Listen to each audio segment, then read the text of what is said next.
Okay, guys. So instead of making like I was supposed to make an episode 2 video and 3, I had to end up watching them all together because they were just so good, and it was extreme highs and such sad lows. Like I wish you guys would have warned me that it was going to be such a low once we got to the end of the epic battle. And what we did learn about Tanjiro is like it was really interesting that once they all were put to sleep, he instantly knew he was in a dream. And I don't think they showcased that the other ones knew that they were in a dream. Even Rengoku didn't really know he was in a dream, or didn't let on that he knew that he was in a dream. But Tanjiro instantly knew that he was in a dream, and pretty much figured out that he had to cut his head off to wake himself up. Now, once he got to the lower case, which is why they sent them there to begin with, I was like, that's cool. Have, Tanjiro and the guys fight the lower case and then save Rengoku for the high case. Because Rengoku would have smoked the lower case easy, even though like he got caught up in the dream sequence. Once they got to him, he would have smoked them, no problem. So it was really cool that he was like, yo, y'all go take care of him. And Tanjiro got a little training from Rengoku. Not as much as I hoped he would have gotten from him, but he got a little bit of training from him. So hopefully he's able to build off that and take those little bitty moments and skills that he learned and be able to propel himself forward and become even stronger. But like I said, it was extreme highs and extreme lows. Like this was like, yo, low. I was like, yo, why is this so sad? Like, why is this such a sad arc? And it was such a sad arc because they all got to pretty much relive the worst parts of us, especially Tanjiro, got to relive the worst part of his life, like seeing all of his family and knowing that they all are dead. Like that was and he's living it over and over and over again. It was terrible.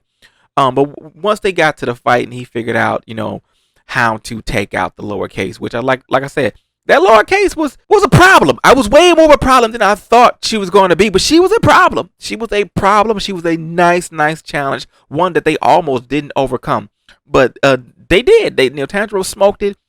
They got to the battle, and then they get to the end, and they're fighting the uppercase. Now, at the beginning, y'all are like, oh, Rengoku got this. Like, this is going to be a monster battle. He got this, no problem, hands down.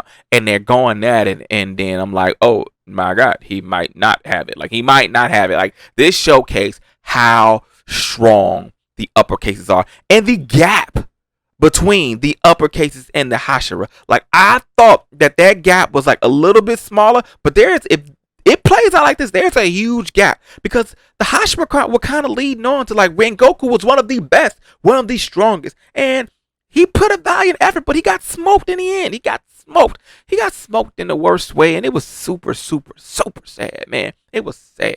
Like, I was shedding tears. I was like, what is going on? Why am I crying? You're not crying. Why are you crying? It was terrible. And yeah, man, it was just sad. And I thought he had him. When he did that flame breathing move, and those flame breathing moves are insane. They're insane. They're amazing. And I hope Tanjiro gets to learn all of them because they're amazing. They're just simply amazing. When he went to that final move, I thought he had him. I thought he really had him. And then you smoke clears and you see like the hands through his gut. I'm like, oh no. Well, at least it's 2 for 1. Take him out and you go out. At least it's 2 for 1. But they don't get to take him out. They don't.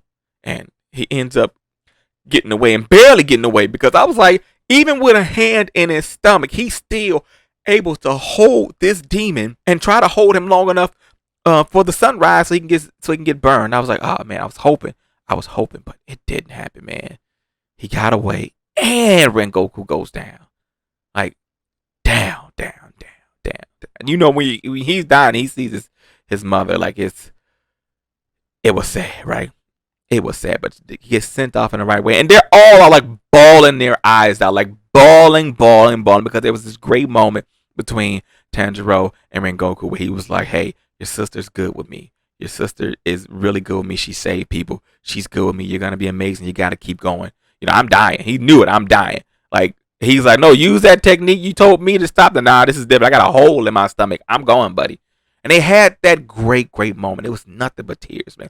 Everybody's bawling. And I'm pretty sure anybody that watched that episode was like, "Oh my God, This is terrible. Why is he going?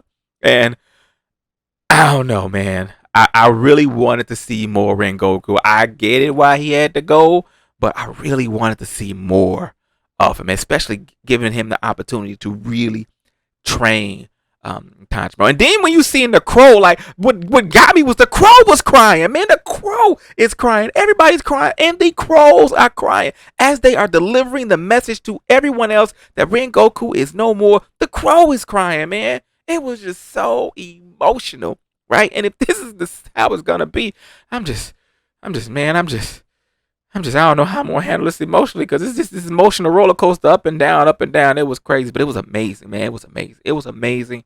It's amazing. And now I'm gonna hold head off into the next part, and hopefully these Hashira don't keep dropping because man, I'm like they just dropping, man. They dropping, and they dropping way more than I expect them to be dropping. But that's it for this one, guys. Hope you guys enjoyed it. I'm still sad, and I'll catch you guys on another one. Be easy, my friends.